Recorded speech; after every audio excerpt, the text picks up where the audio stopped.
ಇಡೀ ದೇಶನಾಗ ನೋಡ್ರಿ, ಇವತ್ತು ನೀನೇ ಮಹಾರಾಷ್ಟ್ರ ಇವತ್ತು ಟಿ ವಿ ಒಳಗೆ ನೋಡ್ಲಕತ್ತಿದ್ದ ಮಹಾರಾಷ್ಟ್ರದಾಗ 48ರಾಗ 21 ಸೀಟ್ ಶಿವಸೇನಾಗ್ ಬಿಟ್ಟು ಕೊಟ್ಟಾರ, 15-16 ಕಾಂಗ್ರೆಸ್ ತೊಗೊಂಡವ್ರು. ಇವ್ರು ಹೆಂಗೆ ಸರ್ಕಾರ ಮಾಡ್ತಾರೆ? ಅದೇ ರೀತಿ ಮುಂದಿನ ದಿವಸಗಳಾದಾಗ ನಮ್ಮ ದೇಶದಲ್ಲಿ ಇವತ್ತು ಭಯಾನಕ ಪರಿಸ್ಥಿತಿ ಇದೆ.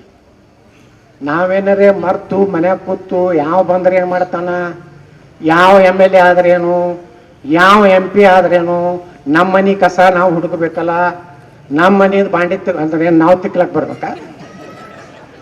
ಕೆಲವೊಂದು ಮಂದಿ ಅತ್ತಾರ ಪೂಜ್ಯರದಾರ ಜಗತ್ನಾಗ, ಏನ್ರಿ ನಮ್ಮ ಕೆಲಸ ಏನು ನಿಮ್ಗೆ ಹಾಕಿ ಏನು ಮಾಡೋದೈತ್ರಿ, ನಮ್ಮ ಮನೆ ಕಸ ಹುಡುಕ್ಲಕ್ ಬರ್ಬೇಕಾ?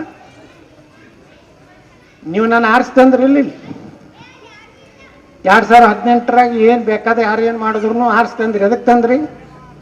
ಒಂದು ಹಿಂದುತ್ವ ಏನಾರಿ ಮನುಷ್ಯ ಬಂದ್ರೆ ಕೆಲಸ ಮಾಡ್ತಾನ ತಗೊಂಡು ಬಂದ್ರಿ. ಇವತ್ತು 5 ವರ್ಷನಾಗ ಇಡೀ ವಿಜಯಪುರ ನಗರದ ಇತಿಹಾಸನ ಚೇಂಜ್ ಮಾಡ್ತೀವಲ್ಲ. ವಿಜಯಪುರ ನಗರ ಇವತ್ತು ಭಾರತದ 6ನೇ ಒಳ್ಳೆಯ ಗಾಳಿ ಇರುವಂತ ನಗರ ಇವತ್ತು ವಿಜಯಪುರ ಮಾಡಿದ್ವಿ ನಾವು. ಬರೀ 3 ವರ್ಷ 2 ವರ್ಷ ಕರೋನಾದಾಗ ಏನು ಮನೆ ಕುಂದ್ರಲಿಲ್ಲ, ಇಲ್ಲೆಲ್ಲ ಕಟ್ಟಿ ಮ್ಯಾಗ ಎಲ್ಲರಿಗೆ ತಂದು ಇದು ಅವಾಗ 8 ಮಂದಿ ಅಪವಾದ ಇದೇ ಸಿದ್ದರಾಮಯ್ಯ ಶಿವಕುಮಾರ್ ಏನು ಹೇಳಿದ್ರು, ಮೋದಿ ಲಕ್ಷಕ್ಕೆ ಹಾಕೋಬೇಡ್ರಿ, ಲಕ್ವ ಆಗ್ತದ, ಮಕ್ಕಳಾಗೋದಿಲ್ಲ ಅಂದವ್ರಿಗೆ ಅವರೇ ಹೋಗಿ ಮೊದಲು ಹಾಕೊಂಡು ನಿಮ್ಗೆಲ್ಲ ಅವ್ರದ್ದೇನಿತ್ತು ಯಾಕೆ ಎಂತ ನೀಚತನ ಅನ್ನೋದು ಎಟ್ಟಿರ್ತೈತೆ ರಾಜಕಾರಣದಾಗ. ಲಸಿಕೆ ಹಾಕೋಬಾರ್ದು, ಜನ ಹೆಚ್ಚು ಸಾಯಬೇಕು, ಮೋದಿಯವ್ರ ಹೆಸರು ಕೆಡಬೇಕು, ನಾವು ಮತ್ತೆ ಈ ದೇಶ ಲೂಟಿ ಮಾಡ್ಲಕ್ಕೆ ಆರಿಸೋದು. ಇದು ಒಂದೇ ತತ್ತು, ಮತ್ತೊಂದೇನಿಲ್ಲ. ಯಾರಿಗೆ ಲಕ್ವ ಆಗೈತಿರಪ್ಪ?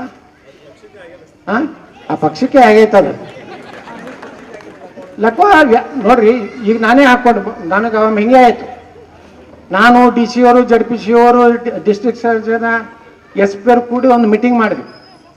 ನಮ್ಮ DC ಅವರು ಅಂದ್ರೆ, ಸರ್ ಏನು ಸರ್ ವಿಜಯಪುರದಲ್ಲಿ ಜನ ಭಯ ಪಡ್ತಾ ಇದ್ದಾರೆ, ಯಾರೂ ಲಸಿಕೆ ಹಾಕೋಲಿಕ್ಕೆ ಮುಂದೆ ಬರ್ತಾ ಇಲ್ಲ, ಏನಾದರೂ ಮಾಡ್ಬೇಕು, ಏನು ಮಾಡ್ಬೇಕು ಹೇಳಿ ಸರ್ ಅಂತ ಸಿವಿಲ್ ಹಾಸ್ಪಿಟಲ್ನಾಗೆ ಕೂತಿದ್ವಿ.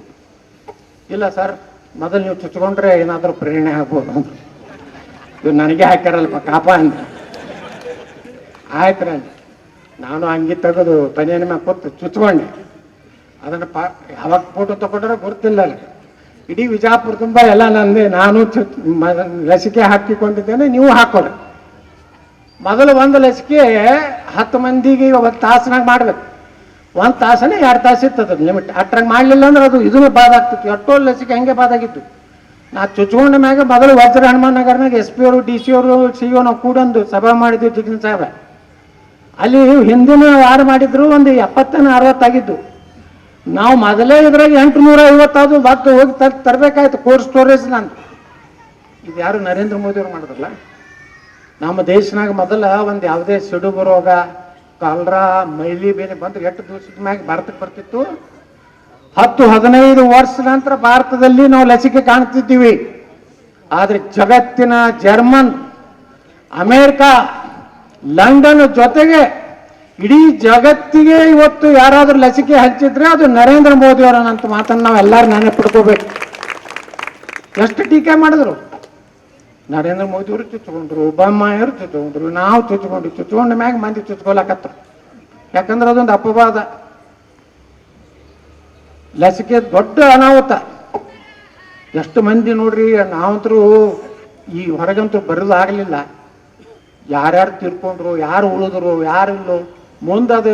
ಈಗ ಎಲ್ಲ ಮಾಸ್ಕ್ ತೆಗೆದು ಇವತ್ತು ಅಡ್ಡಾಡದ ಮ್ಯಾಗ ಇವ್ರ ಮನ್ಯಾಗ ತಿರ್ಕೊಂಡ್ರಿ, ಅವ್ರ ಮನ್ಯಾಗ ತಿರ್ಕೊಂಡ್ರಿ ಪರಿಸ್ಥಿತಿ. ಈ ರೀತಿ ದೇಶದಲ್ಲಿ ಇವತ್ತು ಒಂದು ವಾತಾವರಣ ತಯಾರಾಗಿದೆ. ಇವತ್ತು ನೋಡಿ, ಚೀನಾ ವ್ಯವಸ್ಥಿತವಾಗಿ ನರೇಂದ್ರ ಮೋದಿ ಅವ್ರನ್ನ ಚುನಾವಣೆಯಲ್ಲಿ ಸೋಲಿಸ್ಬೇಕಂತ ಹೇಳಿ ಅಲ್ಲಿದೆ ಒಂದು ಆರ್ಟಿಫಿಷಿಯಲ್. ಮೊನ್ನೆ ಅಮೆರಿಕದ ಅಧ್ಯಕ್ಷನ ಹೇಳಿದ, ನಮ್ಮಲ್ಲಿ ಚೀನಾದವ್ರು ನನ್ನ ಮಕ್ಕಳು ಹಿಂಗೆ ಮಾಡಿ ನಾನು ಸೋಲಿಸ್ಲಾಕ ಇದು ಮಾಡಿದ್ರು. ಇವತ್ತು ಭಾರತದ ಮೇಲೆ ನೋಡ್ ಕಣ್ಣದ. ನರೇಂದ್ರ ಮೋದಿ ಅವ್ರನ್ನ ಹಿಂಗೆ ಏನೊಂದು 10 ವರ್ಷ ಬಿಟ್ರ ಜಗತ್ತಿನ ನಂಬರ್ 1 ಭಾರತ ಆಯ್ತಂದ್ರೆ ಚೀನಾ ಸಹಿತ ನಮ್ಮನ್ನು ಬಗ್ಗೆ ನಿಂದಿರಬೇಕಾಗ್ತದೆ ಅನ್ನೋ ಭಯ ಇವತ್ತು ಜಗತ್ತಿಗೆ.